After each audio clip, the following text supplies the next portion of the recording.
Video మీకు నచ్చినట్లయితే like are comment చేయండి. మా ఛానల్ సబ్స్క్రైబ్ చేసుకోండి.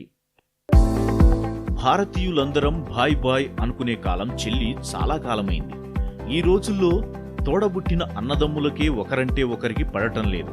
అలాంటిది కులాలు వేరైనా మతాలు వేరైనా భిన్నత్వంలో ఏకత్వాన్ని చాటాడు ఓ వ్యక్తి. వివరాల్లోకి వెళ్తే పంజాబ్లోని నర్సాపూర్ గ్రామంలో గతంలో ఓ మసీదు ఉండేదట. కానీ కొన్నేళ్ల కిందట జరిగిన గొడవల్లో దాన్ని కూల్చేశారట. అప్పటి నుండి ఆ ఊరిలోని ముస్లిం సోదరులు 10 కిలోమీటర్ల దూరంలో ఉన్న పక్క ఊరి మసీద్కు నమాజ్ కోసం వెళ్లి వస్తుంటారు. వారు ప్రార్థనల కోసం అంత దూరం వెళ్లి రావటం జోగాసింగ్కు నచ్చలేదు. గ్రామంలోనే మసీదు నిర్మిస్తే సరిపోతుందని భావించిన జోగాసింగ్ తనే నిర్మాణానికి పూనుకున్నాడు. అనుకున్నదే తడవుగా ఊరి వాళ్లతో సమావేశం ఏర్పాటు చేసి మసీదు నిర్మించాడు జోగాసింగ్. ఆయన మసీదు నిర్మించటంతో గ్రామంలోని ముస్లిం సోదరుల సంతోషానికి హద్దుల్లేకుండా పోయాయి.